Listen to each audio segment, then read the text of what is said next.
नमस्कार, आप देख रहे हैं कशिश न्यूज और आपके साथ मैं हूं दीपक शर्मा। बीजेपी हमेशा चौंकाने वाले फैसले लेती है। चौंकाने वाले इसलिए क्योंकि बाहर खबर तब आती है जब बीजेपी निर्णय ले चुकी होती है और नाम सार्वजनिक रूप से घोषित किया जा सकता है। तभी कुछ पता चलता है कि अंदर संगठन में चल क्या रहा है। नितिन नवीन का नाम बाहर के लोगों के लिए चौंकाने वाला रहा हो, लेकिन संगठन में इसके लिए गहन मंथन जरूर हुआ होगा। संजय सरावगी का नाम उसी दिन घोषित किया गया बिहार बीजेपी के प्रदेश अध्यक्ष के तौर पर।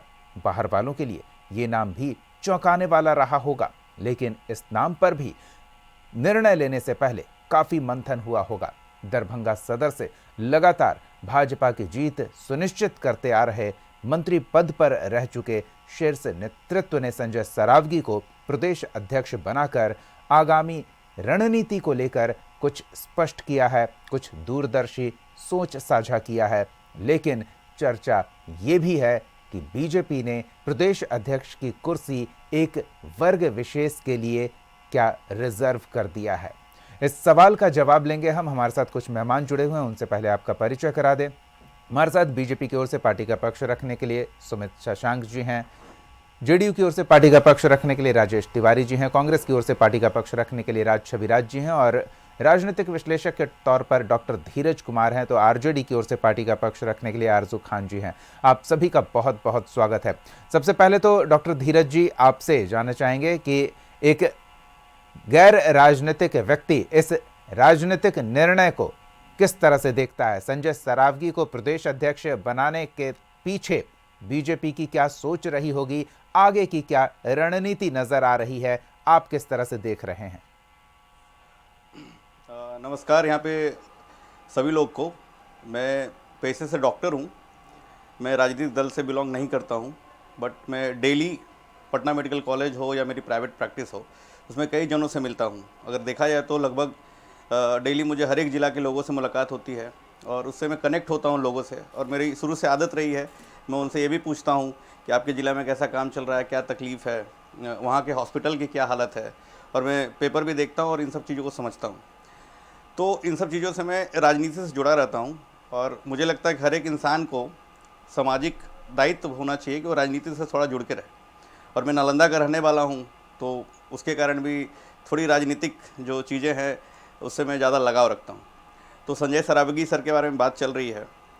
मैं दरभंगा मेडिकल कॉलेज में था, उस समय वो दरभंगा के एमएलए थे, अभी भी दरभंगा के एमएलए हैं। वो दरभंगा में था तो कुछ विषयों पे, कुछ मुद्दों पे उनसे मुलाकात हम लोगों ने डॉक्टर के रूप में की थी।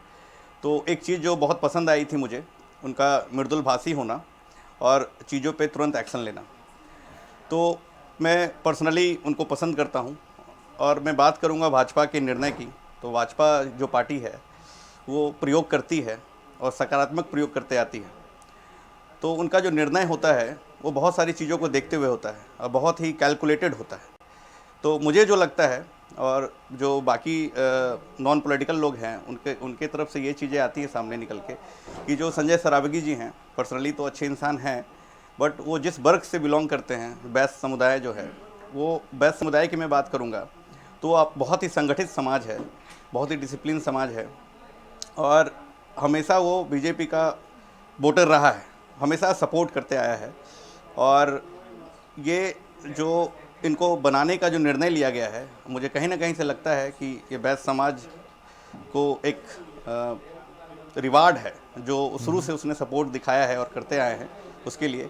और दूसरी बात करूंगा कि इनका जो निर्णय होता है वो बहुत ही सलीके से लिया जाता है और इस बात के लिए लिया जाता है कि पूरे समाज को एक मैसेज जाए, पिछड़ा, अति पिछड़ा और सारे समुदाय को एक साथ लेके चला जाए, जो ये हमेशा कहते आते हैं कि सबका साथ सबका विकास।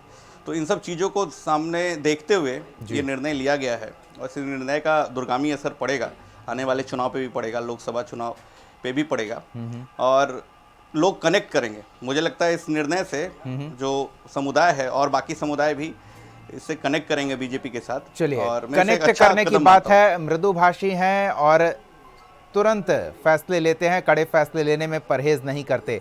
तो कड़े फैसले लेने में परहेज ना करना और मृदुभाषी होना, सिर्फ इन दो वजहों से बीजेपी किसी को पार्टी के प्रदेश अध्यक्ष की जिम्मेदारी सौंप दे, ये तार्किक थोड़ा कम लगता है। और एक तो बात मैं ये- मैं यहाँ पे नहीं, मैं आपकी बातों को काट नहीं रहा हूं डॉक्टर धीरज जी, हम आएंगे आपके पास, हमारे साथ और कई सदस्य हैं, उनसे भी हम बात करेंगे।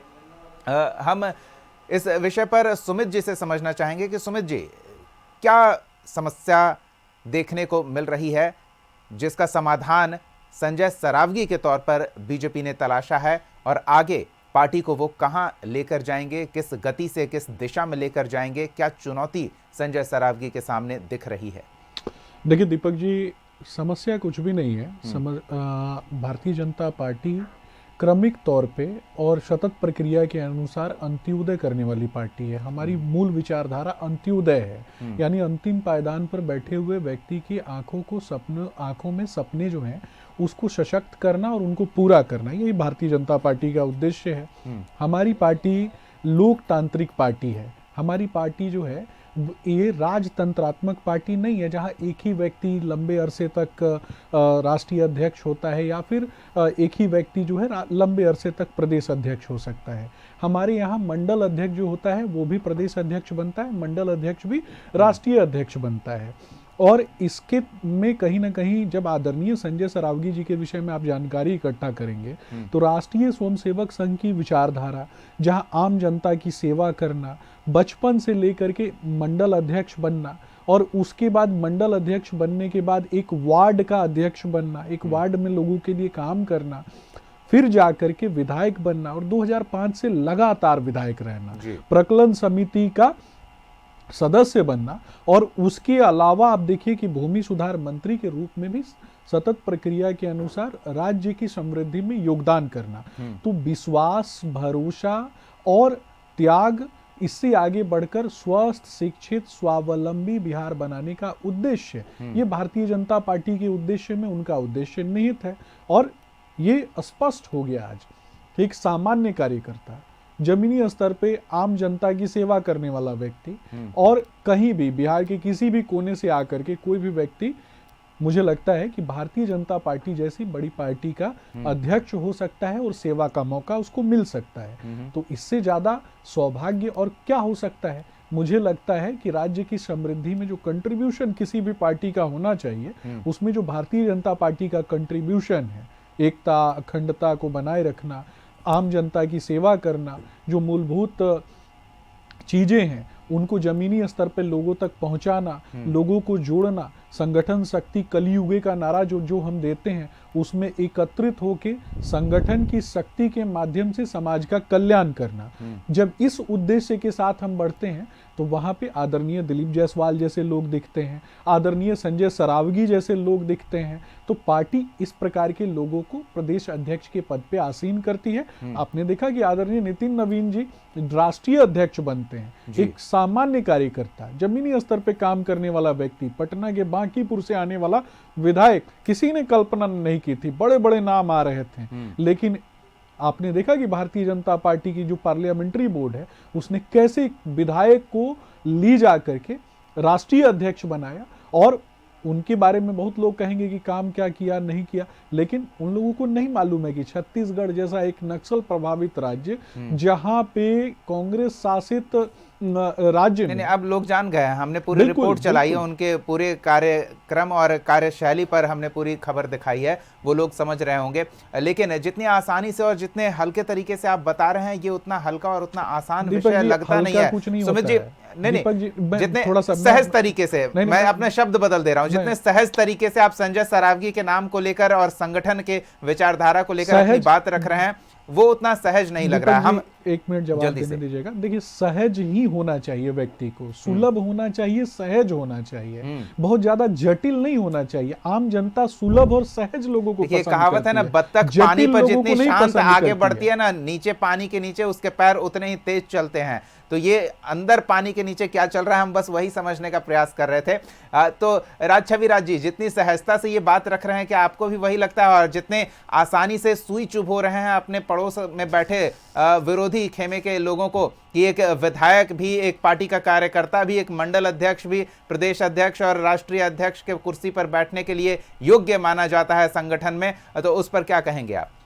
देखिए, पहले तो भाई संजय जी को इस बात के लिए बहुत बधाई है। और रह गई बात कि जिस तरीके से जितनी सहजता और जितना आसान प्रक्रिया लग रहा है और उतने आसान तरीके से भारतीय जनता पार्टी या एनडीए पूरा कुनबा ही इतने आसानी से चलता नहीं है। इसको लेते हुए अगर देखेंगे, चूंकि 2 मैन शो है, अब नतीजा है कि एक तरफ अमित भाई साहब हैं, दूसरे तरफ नरेंद्र भाई साहब हैं। तीसरी बात है, भारतीय जनता पार्टी की सबसे बड़ी विशेषता है कि बहुत लोग तो इसमें ऐसे हैं जो बायोलॉजिकल ही नहीं है, तो ऐसे लोग भी जब अवतरित हो सकते हैं और जो अवतरित हैं इस धरती पर, वैसे लोगों के पास अगर आप यह उम्मीद करते हैं कि एक कॉमन व्यक्ति पैदा होता है और साधारण तरीके से पार्टी में पद को प्राप्त करता है, तो आप समझिए ना कि जो चुनने वाला व्यक्ति है, जिस व्यक्ति 2 व्यक्तियों पे पार्टी टिकी हुई है, जहां आज आरएसएस का, आज संघ का कहीं चल नहीं पा रहा हो, ऐसी स्थितियों में आप खुद समझे कि उस व्यक्ति को अगर लाया गया है तो एक तरफ कांग्रेस चलाती है जिसकी जितनी भागीदारी उसकी उतनी हिस्सेदारी, कहीं ना कहीं उस चीज को आप देखेंगे कि दोबारा रिपीट करने में और कहीं ना कहीं हर चीजों को इस्तेमाल करने के लिए भारतीय जनता पार्टी का एक अच्छा प्रयोग है। हालांकि उज्जवल भविष्य की मैं कामना करता हूं, साथ ही यह भी लगता है कि अब आप इतनी सी बात को सिर्फ समझे कि एक व्यक्ति जो कि अवतरित हुआ है, वह व्यक्ति किसी दूसरे व्यक्ति को जो जन्मा हो उसको कैसे चुन सकता है। तो रह गई बात, उसमें चुनाव का प्रक्रिया ही बड़ा विशेष है और उस विशेष परिस्थितियों को कांग्रेस समझने में कहीं ना कहीं अक्षम है और मुझे लगता है कि ये देश की जनता भी आपकी पूरी बात को मैं समझ पा रहा हूं, तो कांग्रेस क्यों नहीं समझ पाएगी? और वो आसान नहीं। सुमित जी, हम थोड़ा और लोगों की राय भी ले लें। बस राज छविराज जी की जो बात मैं समझ पा रहा हूं कि वो समझ रहे हैं कि कांग्रेस जिस तरह से 2 लोगों की धुरी पर चल रही है, उसी तरह से बीजेपी भी 2 लोगों की धुरी पर चल रही है। सुमित जी, आप नोट कर लीजिए। हम जरा राजेश जी को भी और आरजू जी को भी एक एक प्रतिक्रिया देने का शुरुआती मौका दे लेते हैं, उसके बाद फिर हम इस चर्चा को आगे और बढ़ाएंगे। राजेश जी, आपने दोनों पक्षों की बात सुन ली है, आपके सहयोगी हैं, काफी संगठनिक खींचतान होती है, उसके बाद इस तरह के निर्णय लिए जाते हैं। ये आपके संगठन में भी हमने देखा है और कई लोगों को जिम्मेदारियां सौंपी गई है, लेकिन फिर उन जिम्मेदारियों पर वो खरे नहीं उतरे हैं। ये कड़वा अनुभव जेडीयू को हुआ है, ऐसा सार्वजनिक रूप से देखने को मिला है। क्या लगता है इस तरह के अनुभवों से? देखिए दीपक जी, बिहार लोकतंत्र का जननी है और प्रदेश और राष्ट्र जो है ये लोकतंत्र का प्रदेश और राष्ट्र है। यह हकीकत है कि राजनीति में एक ऐसा होता है कि राजनीति में कार्यकर्ता का एक अहम रोल होता है और कार्यकर्ता से अगर जो कोई आगे बढ़ता है, पार्टी के शीर्ष पर पहुंचता है, तो नेता जो खुश हो या ना हो ये दूसरी बात है, लेकिन एक कार्यकर्ता के अंदर हर एक उसको मिला या ना मिला हो, लेकिन वो देख करके कि हम लोगों के बीच के आज प्रदेश अध्यक्ष, राष्ट्रीय अध्यक्ष पहुंचा, उसी से खुशी मिलता है। और निश्चय ही बीजेपी का ये निर्णय किसी भी दल का कोई भी कार्यकर्ता हो उसके लिए ये एक बहुत अच्छा अनुभव है, एक बहुत अच्छा है, चाहे वो कांग्रेस का हो, चाहे जदयू का हो या आरजेडी का कोई कार्यकर्ता, कोई ये सब कोई मानता है कि नीति नवीन कार्यकर्ता थे, संजय सारंगी कार्यकर्ता है और कार्यकर्ता से आज उच्च पद पर पहुंचे हुए हैं, जहां पर कोई वर्तमान मुख्यमंत्री, पूर्व मुख्यमंत्री, केंद्रीय मंत्री, बड़ा से बड़ा लोग लगा हुआ है और वहां पर अगर एक कार्यकर्ता पहुंच रहा है तो ये बहुत बड़ी बात है। दूसरा, ये वही हो सकता है जब जिस पार्टी में लोकतंत्र रहे, जिस पार्टी में लोकतंत्र अगर जिंदा रहे तो एक बहुत बड़ी बात होती है। जहां लोकतंत्र ही न रहे, जहां ये रहे कि हम जो कहते हैं वही हमारे लिए पार्टी है, हम जिस आधार पर चले वही हमारे लिए पार्टी है, हम अगर बात करें तो क्या है राजद में, क्या ये भी ये निर्णय हो सकता है? 5 जुलाई 1997 को राजद का स्थापना हो रहा है और तब से लेकर के उसके जो राष्ट्रीय अध्यक्ष हैं, चाहे वो जेल में हो या बेल पर हो, कोई नहीं रहा। तो ये कारण है। और उसके बाद आप देख लीजिए, हमारा पार्टी का स्थापना हुआ, समता पार्टी से लेकर के अभी तक 12 अध्यक्ष रहे, चाहे वो शरद यादव जी हो, चाहे वो नीतीश कुमार जी हो या ललन सिंह जी हो, तमाम लोग। राज छविराज जी कुछ उसी तरह का इशारा कर रहे थे ना कि नाम कोई भी हो, काम वही एक ही का चलता है, उसी आधार पर। और कभी भी कार्यकर्ताओं के वैल्यू दिया जाए, सिर्फ ये ना हो कि हमारा जो परिवार ही पार्टी है और पार्टी का ही निर्णय का कोई महत्व नहीं है, परिवार का निर्णय का महत्व होता है। परिवार का पार्टी कोई पद पर ना हो, अगर फिर भी अगर जो राष्ट्रीय अध्यक्ष को चला रहा है, अगर प्रदेश अध्यक्ष को चला रहा है, तो ये बहुत बड़ा है। परिवार का जो है, यहाँ तक कि जो राष्ट्रीय अध्यक्ष है जिनका उम्र 44 साल है, 84 साल है, प्रदेश अध्यक्ष का 86 ईयर है, और यहाँ तक कि यूथ का जो अध्यक्ष बने हैं अभय कुशवाहा जी, उनका उम्र सोचिए, जिस पार्टी में युवा का उम्र जो जो है आपका 56 साल है, तो उसको आप क्या कहिएगा। निश्चय ही ये चाहे जदयू हो या कोई भी हो, ये लोकतांत्रिक पद्धति से कार्यकर्ता चलिए, का ये अगर महत्व आपका मिलता अपना तो तर्क ये बहुत बड़ी है। बात हर है। संगठन की अपनी कार्यशैली है, संगठनिक ढांचे को मजबूत करना और उससे समाज को जोड़ना और समाज को एक संदेश प्रेषित करना। आरजू जी की भी प्रतिक्रिया ले लेते हैं। आरजू जी, चूंकि आपकी पार्टी निशाने पर आ चुकी है तो हम चाहेंगे उस पर भी अपनी राय रखें, और बीजेपी के इस सांगठनिक सुलभता को, इस सांगठनिक सहजता को जिस तरह से प्रचारित किया जा रहा है, उस पर आपकी क्या राय है वो भी बताएं। सबसे पहले तो ये भारतीय जनता पार्टी का उनका अपना आंतरिक मामला है जी। मैं इतना कह सकता हूँ कि तमाम बिहार वासियों की तरह मैं उनको मुबारकबाद कामनाएं दे सकता हूँ। मेरी शुभकामनाएं दोनों लोग। दूसरी बात, यह लोकतंत्र की बात हो रही थी, यहाँ पर बातें हो रही थी। मैं राजेश तिवारी जी के बातों से एकदम डेराई नहीं करूं, उनके साथ बड़ी मजबूती से खड़ा हूं, क्योंकि में लोकतंत्र नहीं है, इसीलिए एक ही मुख्यमंत्री बार बार 10 बार शपथ लेता है। शायद जनता दल यूनाइटेड में वो लोकतंत्र नहीं है। और परिवारवाद की जहां तक बात ये कर रहे थे, राष्ट्रीय जनता दल के ऊपर निशाना साध रहे थे, एनडीए समर्थित जो कुनबा है उसमें बेटे और पिता के अलावा भाई भतीजे के अलावा तो सब धन दामाद सब लोग चलते हैं। तो ये किस लोकतंत्र की दुहाई दे रहे थे? हम समझते हैं कि वो उपेंद्र कुशवाहा को कह रहे थे, वो चिराग पासवान को कह रहे थे। अच्छा उन्होंने आईना दिखाया अपने पार्टी को, इसके लिए मैं उनका धन्यवाद अदा करता हूं। दूसरी बात आपने कहा सुलभ सशक्त बातें, देश की बातें। संजय जो संजय जी है, जो प्रदेश के अध्यक्ष बने थे, उनके ऊपर पंजीकृत अपराध है, और मैं अगर गलत नहीं कह रहा हूं तो वो सारे अपराध आप देख सकते हैं, चाहे वो दंगा भड़का अपराध हो, चाहे वो सदाकत आश्रम के अंदर पत्थर चलाने का मामला हो, या फिर विधान परिषद के अंदर ऑपोजिशन को गाली देने का मामला हो। ये सारी चीजें उनके साथ पंजीकृत है। वो सारी चीजें हैं। हकीकत ये है कि यहाँ भारतीय जनता पार्टी में जो दे लेता है, जो दूसरे को नीचा आता है पेवर में, उसको बड़े बड़े पद जरूर मिलते हैं, और उसने अपना जो है कार्यकाल पूरा किया, सब पे पूरा किया है, मैं इतना कह सकता हूं। और लोकतंत्र की दुहाई जनता दल यूनाइटेड के जो दे रहे थे हमारे आदरणीय मित्र जी राजेश तिवारी जी, मैं उनके साथ हूं कि उनकी पार्टी में लोकतंत्र स्थापित नहीं है। नेशनल दामाद आयोग का गठन होता है, आरएसएस का कोटा लागू हो जाता है, और मुख्यमंत्री पलट पलट के देश बाहर ले लेते हैं। ये उनका लोकतंत्र है। सास बहू संबंध को ये अब कंधे पे उठा के लेके चल रहे हैं, ये उनका लोकतंत्र है। मैं उनके साथ खड़ा हूं। चलिए, अच्छी बात है। सभी लोगों की एक एक प्रतिक्रिया आ गई और विषय वस्तु से संबंधित थोड़ी स्पष्टता आ गई है। बीजेपी का कहना है कि ये उनका सांगठनिक ढांचा है और सांगठनिक खूबसूरती है कि संगठन में मेहनत करने वाला और संगठन को सर्वस्व मानने वाला संगठन के शीर्ष पद पर बना रह सकता है। तो विरोधी खेमे का मानना है कि इस संगठन में दो लोग सबको नचा रहे हैं और सिर्फ उन्हीं का निर्णय काम कर रहा है। अन्य दलों ने भी अपनी राय रखी है। राजनीतिक विश्लेषक के तौर पर हमारे साथ जुड़े हुए हैं डॉक्टर धीरज, उनकी भी राय हमने सुनी। एक छोटे से ब्रेक के लिए रुकते हैं और फिर इस पर थोड़ी तल्खी बढ़ाएंगे, सवालों की धार तेज करेंगे और सवाल पूछेंगे। ब्रेक के बाद बने रहिए हमारे साथ।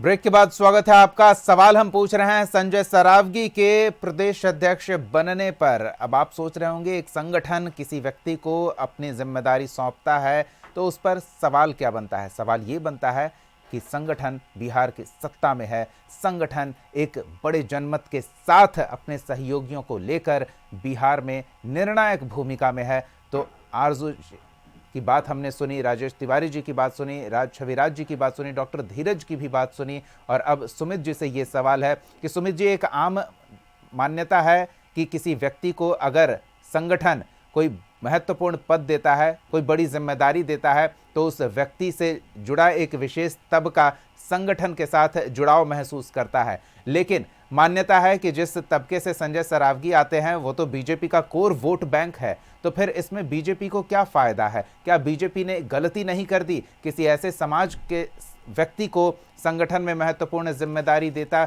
जो अब तक संगठन से उस तरह का जुड़ाव महसूस नहीं कर पाया? दीपक जी, मेरा मानना है कि मीडिया परसेप्शन कुछ लोग बनाने का प्रयास करते हैं, उससे मुझे लगता है कि बिहार की जनता काफ़ी अवगत रहती है और उसमें वो फंसती भी नहीं है। देखिए, भारतीय जनता पार्टी आज दुनिया की सबसे बड़ी पार्टी है। क्यों सबसे बड़ी पार्टी है? क्योंकि इस विचारधारा के साथ करोड़ों लोगों ने कहीं ना कहीं इस विचारधारा को स्वीकारा है। आज 17 करोड़ से ज़्यादा कार्यकर्ता भारतीय जनता पार्टी में हैं और उसमें 17वां करोड़ व्यक्ति भी आज कहीं ना कहीं भारतीय जनता पार्टी के नंबर 1 की कुर्सी पर पहुंच सकता है। वो अपनी मेहनत से, अपने त्याग से, अपनी तपस्या से और पार्टी के प्रति अपनी संवेदना से और राष्ट्र के प्रति अपने मातृत्व का भाव जागृत करके। तो इस कारण से कहीं ना कहीं ये पार्टी नहीं, एक परिवार है। कोरोना काल में भी आपने देखा कि हम सब किस तरीके से मिलजुल कर आम जनता की सेवा में लगे हुए थे। हम ये कहते हैं, अभी हमारे भाई साहब कांग्रेस पार्टी के प्रवक्ता राज छविराज जी बोल रहे थे कि राष्ट्रीय आरएसएस की बात कर रहे थे, तो राष्ट्रीय स्वयंसेवक संघ कहता है कि नमस्ते सदा वत्सले मातृभूमि त्वया हिंदू भूमि सुखम वर्धितो हम, यानी मैं सदैव उस मातृभूमि, वात्सल्य से भरी हुई मातृभूमि की पूजा अर्चना करता हूँ, जो मातृभूमि हमें जीवन प्रदान करती है, जो हमारी रक्षा करती है, जो हमारी मिट्टी है, जिसको हम माँ कहते हैं। क्या उस विचारधारा से आदरणीय संजय सरावगी जी नहीं जुड़े रहे? क्या उस विचारधारा से आदरणीय नितिन नवीन जी नहीं जुड़े रहे? क्या उस विचारधारा से मैं जुड़ा नहीं रहा? क्या तो ये भी कहा ना कि 2 व्यक्ति अपने इशारे पर पूरे संगठन को नचा रहे हैं। ये बोल रहे हैं ना, उसीलिए मैं बता रहा हूं कि तो इसका भी जवाब दीजिए। वही तो बता रहा हूं, 2 लोग नहीं, राष्ट्रीय स्वयंसेवक संघ की विचारधारा से जुड़े हुए लोग ही आज कहीं ना कहीं शीर्षस्थ पदों पर हैं और भारतीय जनता पार्टी में भी जिन लोगों ने काम किया है वो भी शीर्षस्थ पद पे हैं। तो इसका कॉम्बिनेशन चलता है। विद्यार्थी परिषद में भी काम करने वाले जो लोग हैं, आदरणीय संजय सरावगी जी विद्यार्थी परिषद कह रहे हैं ये काम का इनाम मिला है। राज छविराज जी से पूछ लेते हैं। राज छविराज जी, आप कह रहे थे कि 2 व्यक्ति पूरे संगठन को चला रहे हैं, वो बीजेपी में कम कांग्रेस में ज्यादा देखने को मिलता है ना, तो आप मिरर इमेज कांग्रेस का बीजेपी को मान रहे हैं क्या? जी सुमित जी, इनाम नहीं, दायित्व होता है। और ये जो राष्ट्रीय जनता दल के प्रवक्ता जो बोलते हैं, उनको मैं सिर्फ इतना कहूंगा कि चांद की बातें करते हो, धरती पर अपना घर ही नहीं, रोज बनाते ताजमहल संगमरमर क्या कंकड़ पत्थर भी नहीं। तो इन लोगों को एक तरीके से ना आडंबर करना होता है। भाई साहब, आप उस पार्टी में हैं जहां आपका कोई बैकग्राउंड नहीं खुलने वाला है, राष्ट्रीय अध्यक्ष आप नहीं बन पाइएगा, लालू जी ही बनेंगे, तेजस्वी जी ही बनेंगे। लेकिन अगर आप भारतीय जनता पार्टी में होते तो कोई ठिकाना नहीं है कि आप कब राष्ट्रीय अध्यक्ष बन जाइए। चलिए, तो इसका जवाब हम व्यक्ति के विषय राज छविराज जी से बाद मिलेंगे। पहले हम आरजू जी से जवाब ले लेते हैं। आरजू जी, देखिए शशांक जी, मेरे उन्होंने सही कहा, नहीं बन सकता। मैं कहता हूं कि बिहार में अगर पद पाना है, प्रतिष्ठा पाना है, तो राष्ट्रीय जनता दल का निकाला हुआ नेता होना जरूरी है। सम्राट चौधरी देख लीजिए, हमारी पाठशाला के बड़े विद्यार्थी है। राम कृपाल जी को देख लीजिए, उनको कैसा डिप्टी सीएम बनाया गया। राम कृपाल जी देख लीजिए, हमारे विद्यार्थी थे, कुछ ऐसा कीजिए कि आपको निकाल दिया जाए। और उनके पिताजी जो थे, परिवारवाद की बात कर रहे थे सुमित शशांक जी, जो आईना दिखा के आपने नहीं देखा शायद। जो ये तो सुमित जी कह रहे हैं कि जो आईना दिखाते हैं उन्हें बाहर का रास्ता दिखा दिया जाता है, चाहे वो कितने भी योग्य क्यों ना नहीं हो। करते, उनको बाहर का रास्ता दिखा दिया जाता है। सुन ले रहे हैं आप, बोलिए आरजू जी। मैं कहता हूं कि यहाँ बिहार में मैंडेटरी है कि राष्ट्रीय जनता दल के पाठशाले से पढ़ा हुआ विद्यार्थी एक बार आप आईना दिखा के बड़े बड़े पदों पे रखा जाता है। दूसरी बात जो अहम मुद्दा है, जो आरएसएस की इतनी बड़ी, एक बार आप आईना दिखा के पूछ लीजिए अर्जुन भाई। एक सेकंड, हाँ आरजू जी बोलिए। बोलिए, बात पूरी कीजिए जी। नहीं, मैं सिर्फ एक सवाल उसमें जोड़ा था अर्जुन भाई। पढ़ा है आरएसएस के लिए जो कसीदे पढ़े हैं ना, वो बहुत अच्छी बात है, आप पढ़िए। लेकिन सवाल तब खड़ा होता है कि आरएसएस देश के 140 करोड़ हिंदुस्तानियों के टैक्स पे तुला हुआ है और उसका जो है ये भी नहीं है, रजिस्ट्रेशन भी नहीं। तो आप जो जेड प्लस सुरक्षा देते हैं, देश के 140 करोड़ जनता के टैक्स से वसूलते हैं, आप किस जगह पे है? सवाल ये है। जरूर आप सत्ता में हैं, आप अपनी मनमानी करिए, आपको मुबारकबाद, लेकिन आप देश का, लोगों का टैक्स पेयर का पैसा आप बिना रजिस्टर्ड नहीं बोलिएगा, बिना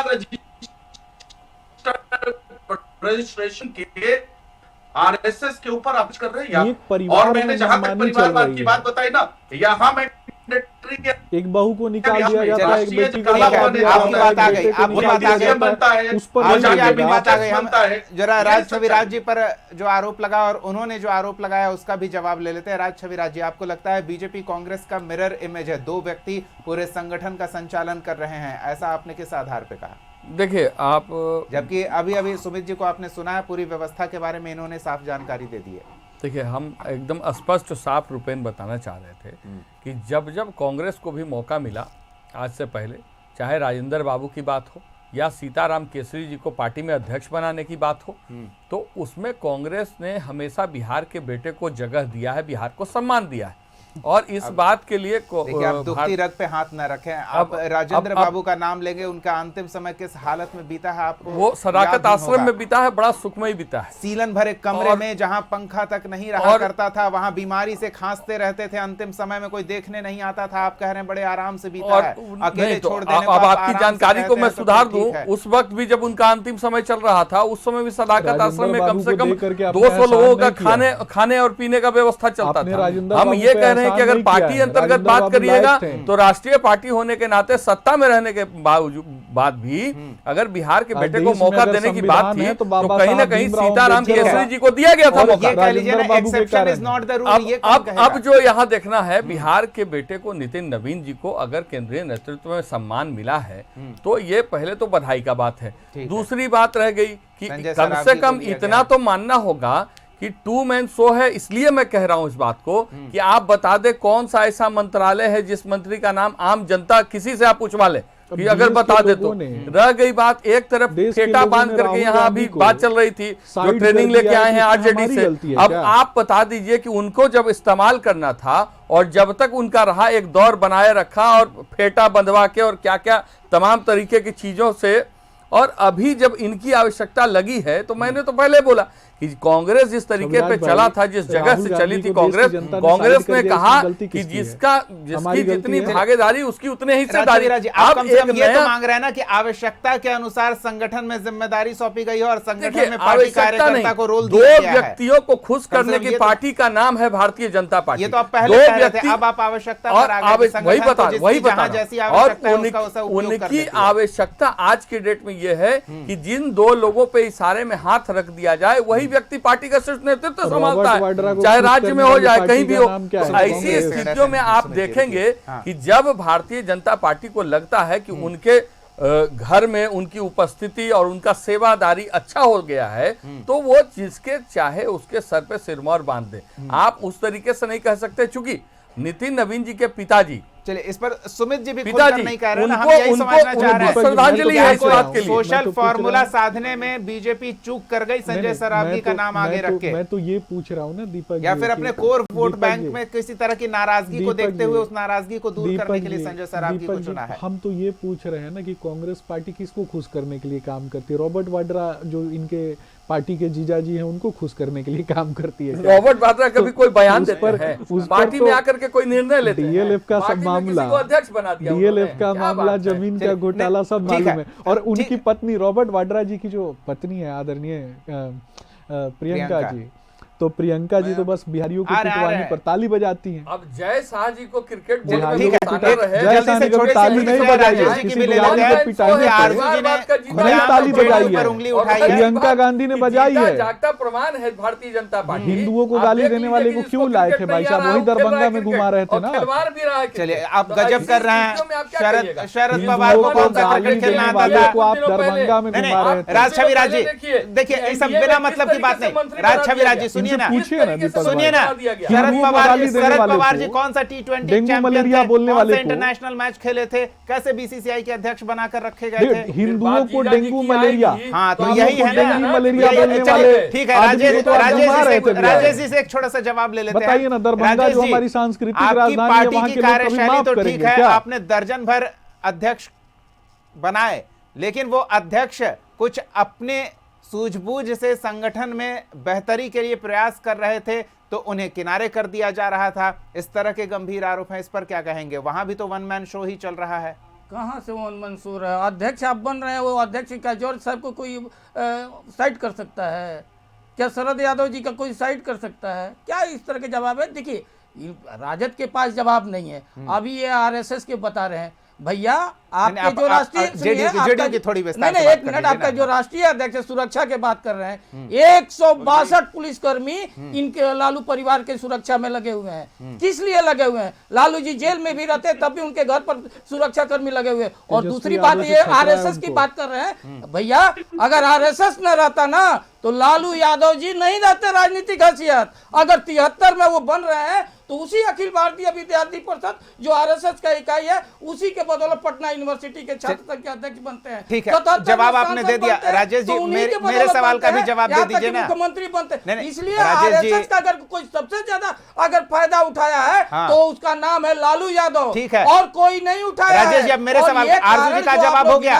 हम आरजू जी के पास फिर चलेंगे। मेरे सवाल का जवाब दीजिए। आपकी पार्टी में कोई व्यक्ति जिसे जिम्मेदारी सौंपी जाती है वो कुछ बेहतर करने का प्रयास करता है या फिर सर्वे सर्वा से कुछ इतर करने का प्रयास करता है उनकी सोच से, तो उन्हें साइडलाइन कर दिया जाता है? इसका तो जवाब दीजिएगा ना। लोकतांत्रिक पार्टी है और यही कारण है कि हमेशा जो है परिवर्तन होते रहता है और सबको मजबूती के साथ है। अभी तो आरजू जी ने कहा कि आपके यहाँ, आप हमें कह रहे हैं आपके यहाँ भी रबर स्टैंप वाला लोकतंत्र है। छोड़ करके लालू चालीसा छोड़ करके वो उनका क्या उनका अस्तित्व है? दूसरा बात भाई, अब तो स्थिति ये हो गया है कि अब ललटेन फूट गया, अब डूबने का समय आ गया है। तो अब इस तरह से अभी चलिए, तो सबकी बातें हमने सुनी है। डॉक्टर धीरज जी, आप सबकी बातें समझ रहे हैं, सबकी बात सुन रहे हैं और सबके सांगठनिक ढांचे में किस तरह की दिलचस्प, जी बिल्कुल, इसीलिए तो आपको हमने अभी रोक कर रखा था कि जरा एक बार सबकी बात सुन लीजिए, फिर सबका आप एक बेहतर समावेशी जवाब दे सकते हैं। जी, बड़ा अच्छा से वरिष्ठ है। मैं इनका बड़ा एहतराम करता हूँ। शायद इनको पता नहीं चला, मैंने कहा कि वो पंजीकृत नहीं है। आरएसएस पंजीकृत नहीं है भारत सरकार के किसी भी कागज में, और लालू यादव की पार्टी पंजीकृत है। आरजू जी, किसी व्यक्ति की सुरक्षा उसके पंजीकृत होने पर निर्भर नहीं करती है, उसके महत्व पर और उस पर होने वाले खतरनाक, नहीं, उसको जो खतरा है उसके आधार पर उसे सुरक्षा दी जाती है। किससे खतरा? और ये लालू जी राजेश तिवारी जी को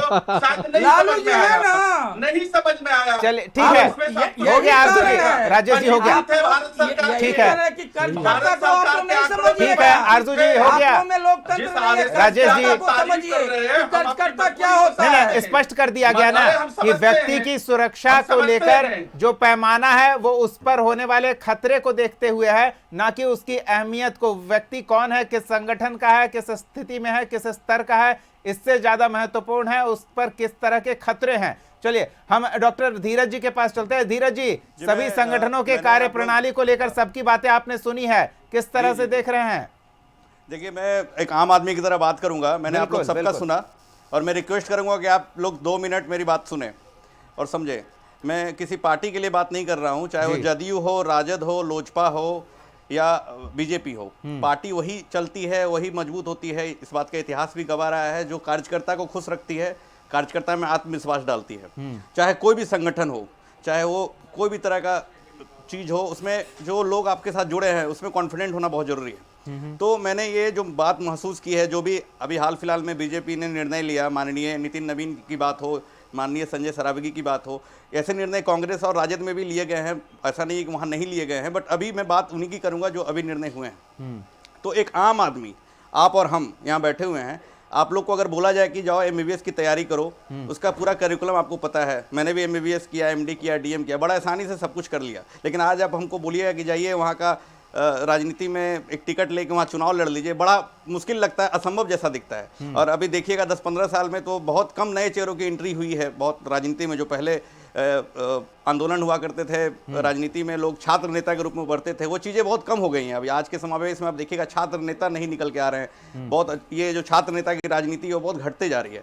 और ये चिंता की विषय है, ये चिंता का विषय है, क्योंकि बहुत ऐसे स्टूडेंट हैं, बहुत ऐसे प्रोफेशन में लोग हैं जो राजनीति में आना चाहते हैं, बट उसका रास्ता किसी को पता नहीं है, और रास्ता है भी तो बहुत ही घुमा हुआ है, वहाँ पहुँचना बहुत मुश्किल लगता है। हम लोग चाह के भी राजनीति नहीं कर पाते हैं, घुस नहीं पाते हैं, पूरी ज़िंदगी ख़त्म हो जाती है, खर्च हो जाती है, बट एक अच्छा जगह नहीं मिल पाता है, और जो उनका जो सपना है पूरा नहीं हो पाता है। तो ऐसे निर्णय जब आते हैं तो एक आम आदमी में बड़ी खुशी होती है कि एक कार्यकर्ता अगर मैं संजय सरावगी सर की बात करूं तो नॉन पॉलिटिकल बैकग्राउंड से आते हैं। उन्होंने छात्र नेता के रूप में अपनी जर्नी शुरू की, उसके बाद कई पदों पर रह के उन्होंने 2005 से विधायक का चुनाव लड़ा, उसके बाद लगातार वो जीतते गए, दरभंगा की जनता ने उन पर विश्वास दिखाया और वो राजस्व सुधार मंत्री बने। उसके बाद उनको ये पोस्ट बीजेपी ने दिया। तो ये दिखाता है कि अगर आप कर्मठ हैं और शुरू से आप एक्टिव हैं तो आप कहीं भी पहुंच सकते हैं। तो ये चीजें आत्मविश्वास देती है। मैं एक आम आदमी की तरह बात कर रहा हूं, मैं किसी की नहीं। ये कहीं भी इस तरह का अगर, और नितिन नवीन सर की मैं बात करूंगा, नितिन नवीन सर की बात नहीं करूंगा, ये बिहार के लिए गर्व की बात है। पूरे बिहार जो है वो भारत में एक ऐसा पोस्ट जो किसी भी राज्य के आदमी को मिला है तो बिहार के लिए गर्व की बात है। यहाँ राजद कांग्रेस की बात नहीं है, पूरे बिहार की गर्व की बात है। आवाज मिल रही है, पूरे भारत में एक सम्मान मिला है। और मैं अब बात करूंगा कि कार्यकर्ता की बात में करूंगा। कार्यकर्ता कहीं भी अगर खुश है, कहीं भी अगर आत्मविश्वास से लवरेज है तो वो पार्टी को मजबूत ही करेगा। यहाँ हर एक कार्यकर्ता बीजेपी के अंदर आज महसूस कर रहा है कि एक दिन वो भी भारत का प्रधानमंत्री बन सकता है। मैं बात ही नहीं करूंगा प्रदेश सरकार में, नरेंद्र मोदी, आदरणीय प्रधानमंत्री नरेंद्र मोदी सर की बात करूं तो वो भी एक कार्यकर्ता थे और वो प्रधानमंत्री तक बन के पहुंचे।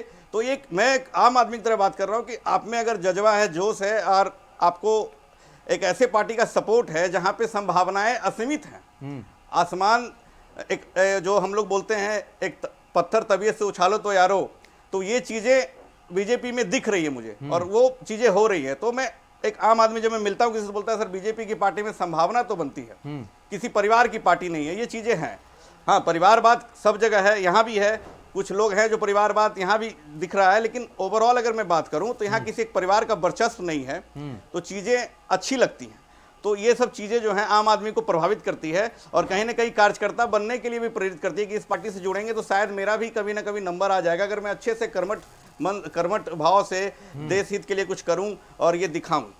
तो ये चीजें मुझे जो अच्छी लगी गंभीर बात आपने कह दिया डॉक्टर धीरज जी, और एक तरह से आईना दिखा दिया है तमाम राजनीतिक दलों को कि मैं हमेशा बोलता हूं कार्यकर्ता को आप ऊपर ले जाइए, किसी व्यक्ति विशेष के परिवार को आगे मत बढ़ाइए, आप कार्यकर्ता को आगे बढ़ाइए, आपकी पार्टी मजबूत बनेगी। और ये चीज जदयू और राजद में भी है।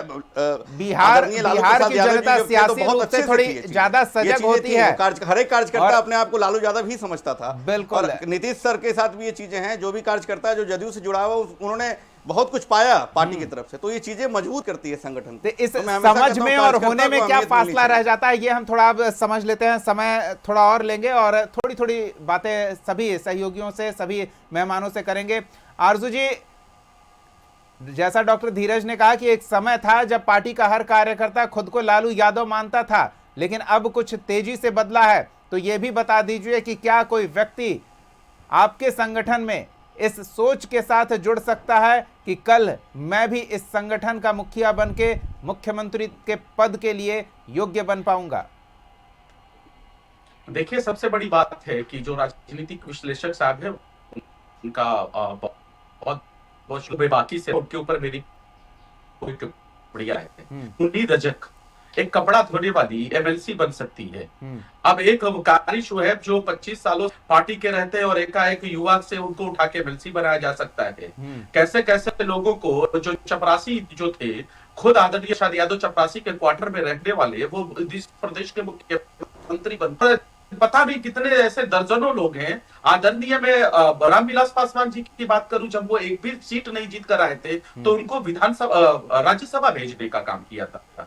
हर पार्टियों में होते रहता है, लेकिन होता क्या, टाइमिंग आज खराब है। तो आप कुछ भी विश्लेषण कर सकते हैं, आप कह सकते हैं लोगों के वो मतलब जीतते हुए आते हैं। बिल्कुल आरजू जी, समय अभाव है, आपकी बात आ गई। इस टाइमिंग पर हम थोड़ी बात कर लेते हैं तमाम और मेहमानों से।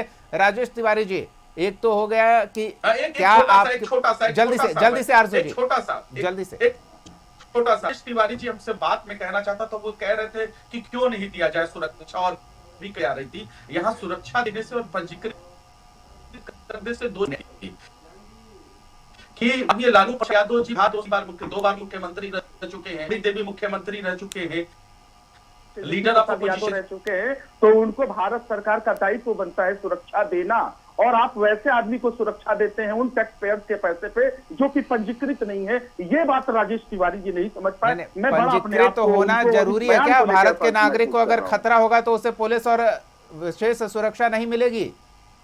नहीं, ऐसा आप देखिए, यही बात है ना, अगर ऐसी बातें हैं तो एकदम उनको मिलनी चाहिए। लेकिन जब उनके बिल्डिंग्स बनते हैं, जब कई चीजें तोड़ी जाती है, विगंडित की जाती है, और वो किस तरीके से बनता है, जबकि वो पॉलिटिकल चलिए, ये विषयांतर हो गया। ये सारी ठीक है, चीजें आती हो तो लंबा एक लंबा चलिए, लकीर टाइमिंग की जाता बात है पर इस एक छोटी सी विषय प्रतिक्रिया पर। हम सुमित जी की जरूर लेना चाहेंगे। सुमित जी, ऐसी टाइमिंग जो पार्टी के लिए बेहतर है, क्या समझ नहीं पा रही है बिहार की जनता, जो राजनीतिक रूप से सवाल स्वाभाविक तौर पर उसके मन में आ जाता है कि कुछ ना कुछ तो बात है, लेकिन इसमें क्या बात है ये थोड़ी बात समझ में नहीं आ रही। तो ऐसे में राज छविराज जी की बात याद आ जा रही है कि रबर स्टैंप बैठा दिया गया। देखिए, हमारे लिए स्पष्ट रूप से हमारी पार्टी मानती है कि पहले राष्ट्र, उसके बाद पार्टी, उसके बाद परिवार। तो कहीं ना कहीं ये चीज सतत प्रक्रिया के अनुसार चलती है। चाहे आज 2025 है तो उसमें ये सारी चीजें जो हैं 2025 में ये चीजें लागू होंगी, और 2047 में भी बात कीजिएगा तो भारतीय जनता पार्टी के प्रवक्ता के रूप में यहाँ बैठा हुआ XYZ पर्सन यही कहेगा कि पहले राष्ट्र, उसके बाद पार्टी, उसके बाद परिवार।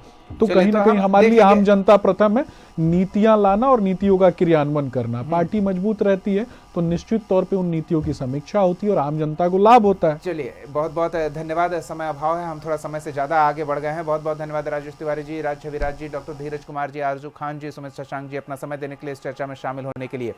हम बात कर रहे थे बीजेपी के सांगठनिक चुनाव को लेकर, और संजय सरावगी का नाम थोड़ा चौंकाने वाला था, लेकिन इस पर सवाल कई खड़े हो रहे हैं कि आखिर संजय सरावगी ही क्यों, ये किस राजनीतिक और सामाजिक समीकरण को साधने में सक्षम होंगे। लेकिन जिस तरह से चर्चा हुई है, तमाम राजनीतिक दलों के लोकतांत्रिक व्यवस्था और सांगठनिक ढांचे पर सवाल खड़े होने लगे हैं।